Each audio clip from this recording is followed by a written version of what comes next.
Hello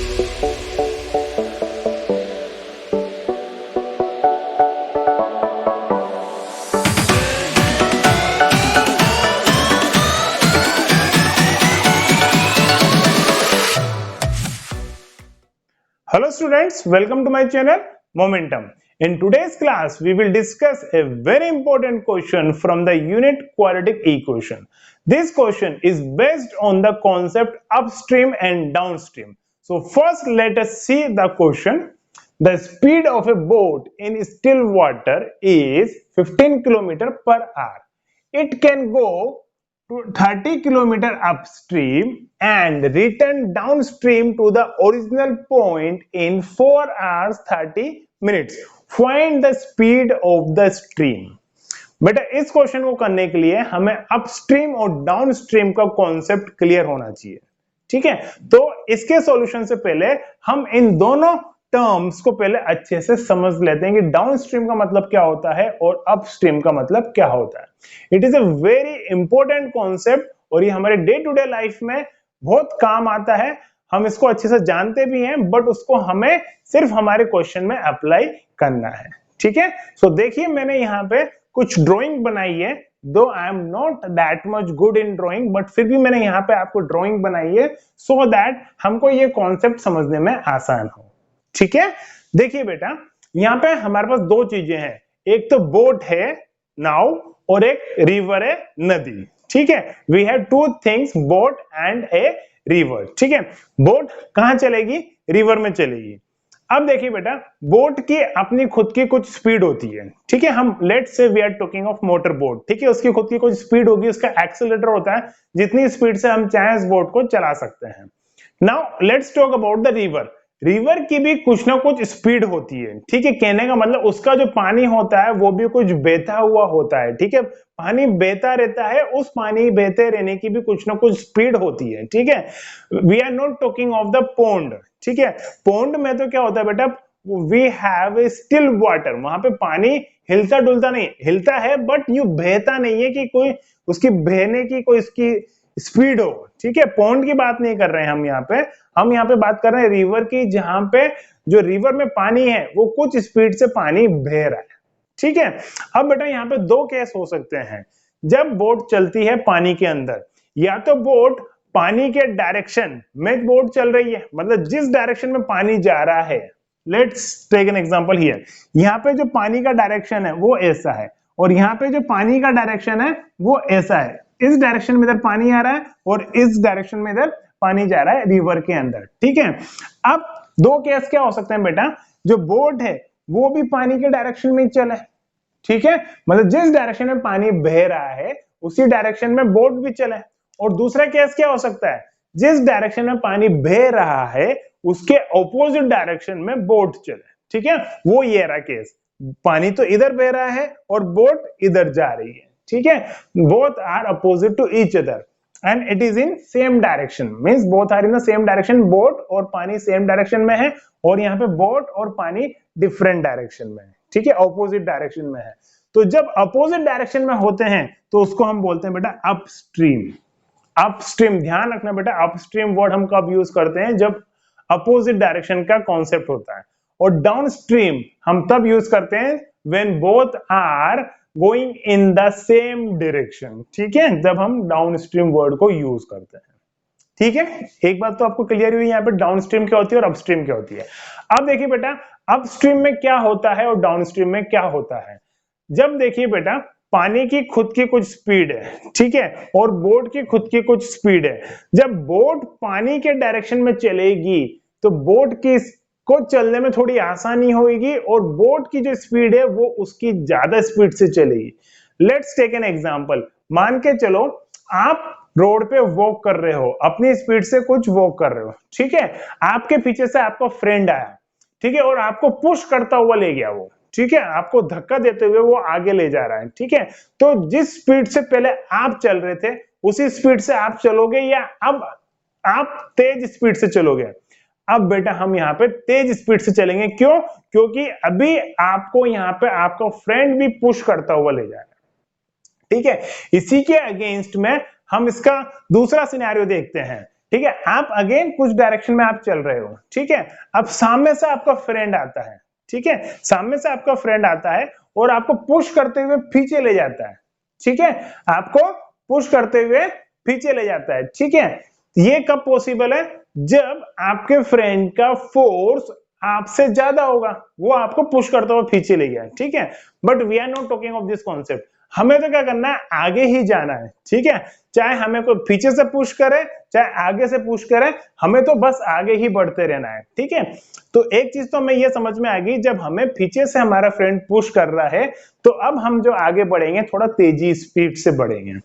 but जब friend हमें आगे से पुश कर रहा है तो अब हम क्या होंगे, थोड़ा सा कम स्पीड से आगे बढ़ पाएंगे, जो स्पीड से हम पहले आगे बढ़ रहे थे उससे थोड़ी सी कम स्पीड हो जाएगी। Why? Because your friend is opposing you, आपको फ्रेंड आपको सामने से अपोज कर रहा है, रेजिस्टेंस प्रोवाइड कर रहा है, ठीक है।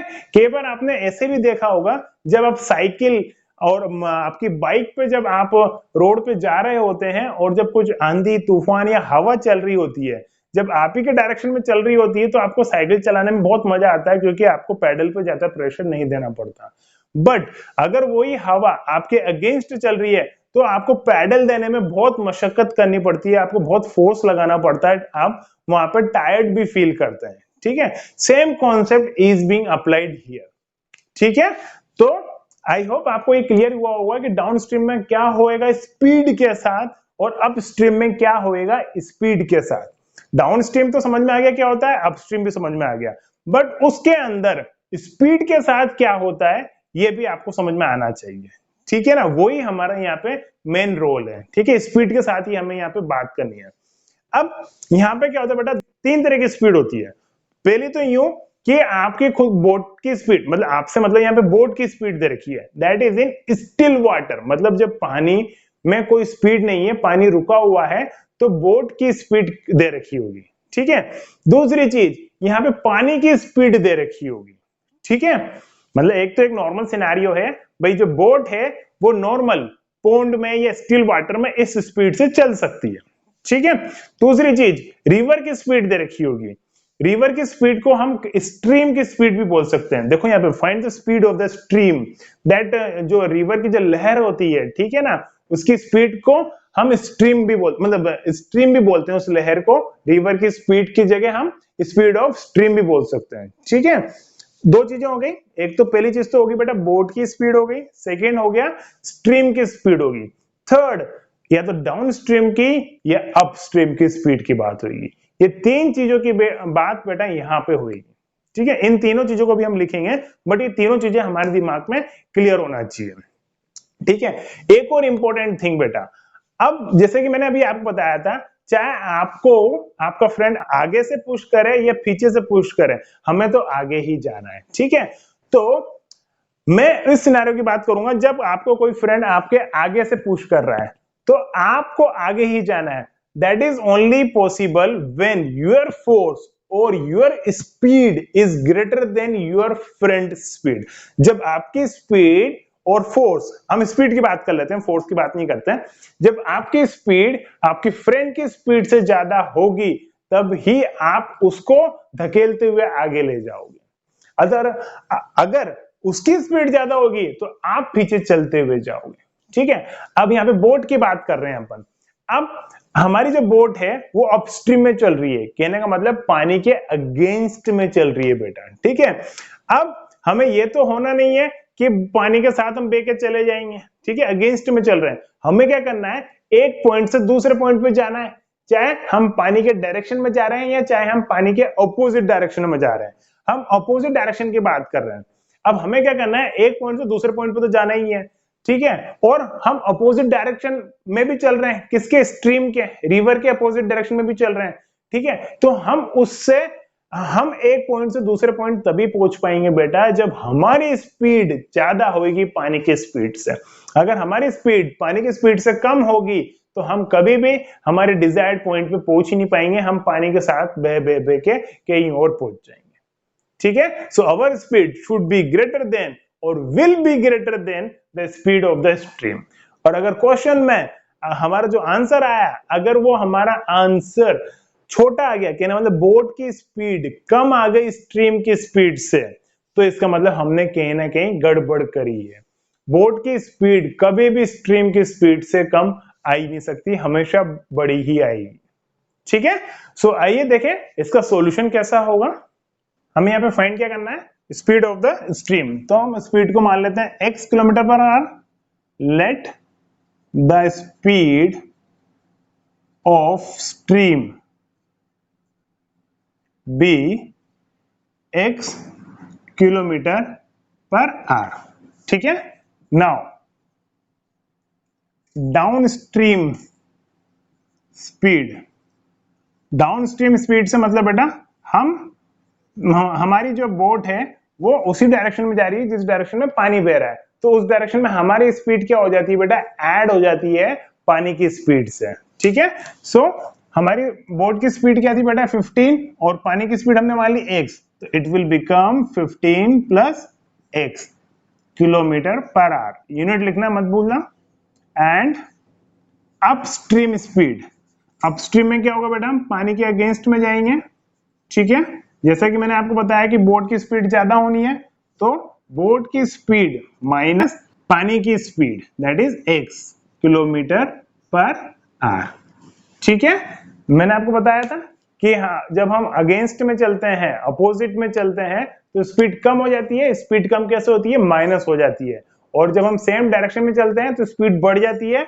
बढ़ कैसे जाती है बेटा, स्पीड प्लस हो जाती है।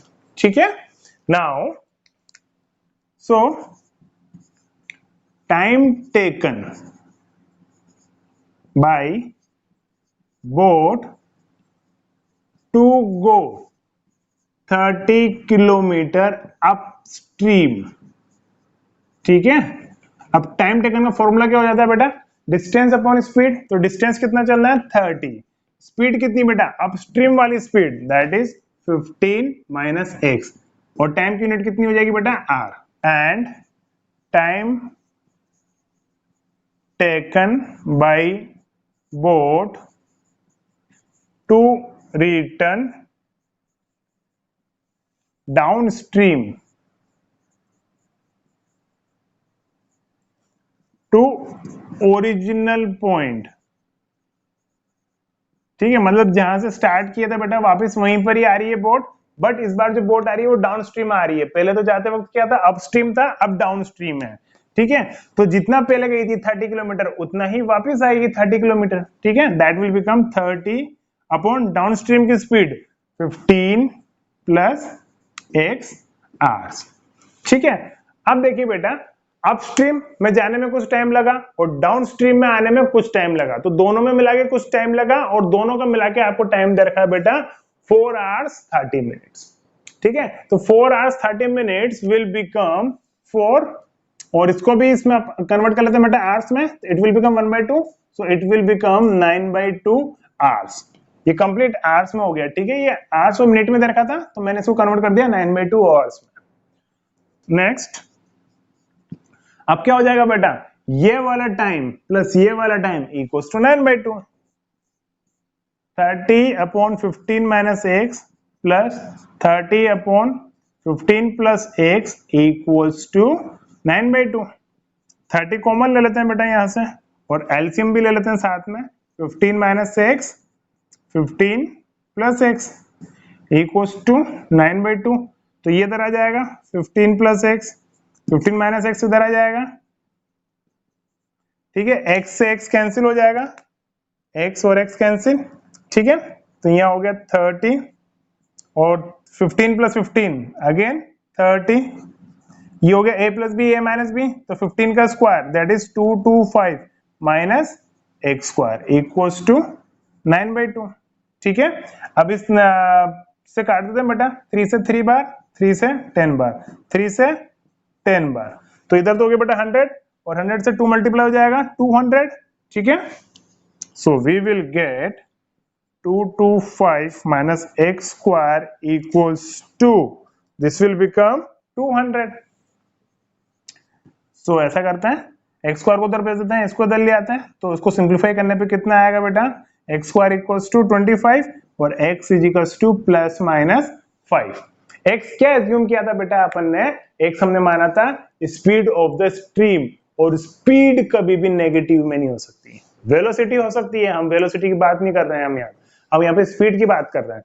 Since speed can not be negative, therefore the speed of the stream is 5 kilometre per our. जैसा कि मैंने अभी आपको बताया था, बोट की स्पीड हमेशा ज्यादा होगी स्ट्रीम की स्पीड से।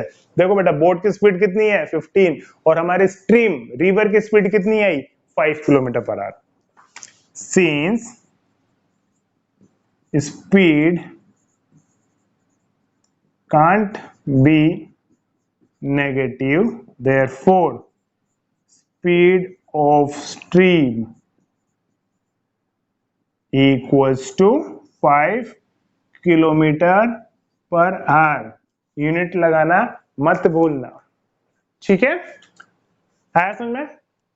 ये क्वेश्चन बेटा बहुत इंपॉर्टेंट है, इसमें डाउन स्ट्रीम और अप स्ट्रीम का कॉन्सेप्ट समझ में आना जरूरी है, ठीक है। अगर वो नहीं समझ में आया तो क्वेश्चन नहीं होगा, और अगर वो समझ में आ गया तो फिर क्वेश्चन में कुछ भी नहीं बचा। इट्स अ वेरी इजी, ठीक है, सिंपल इक्वेशन बनेगी, सोल्व करना है, क्वाड्रेटिक बन गई, ठीक है। यहाँ तो बहुत सिंपल इक्वेशन बन गई बेटा, x² = 25, सिंपली स्क्वायर रूट से काम चल गया हमारा, ठीक है। बट यहाँ पे इक्वेशन बनना, सही इक्वेशन बनना, दैट इज इंपॉर्टेंट पार्ट, ठीक है। और वो तभी पॉसिबल है जब हमें डाउनस्ट्रीम और अपस्ट्रीम अच्छे से समझ में आएगा, ठीक है। आप इस क्वेश्चन की अच्छे से प्रैक्टिस कीजिएगा, इस तरह के क्वेश्चन भी आपको काफी बार मिलेंगे एग्जाम्स में, और बुक्स में भी बहुत सारे क्वेश्चन है इस तरह के, ठीक है। Thank you so much for watching the video and bye.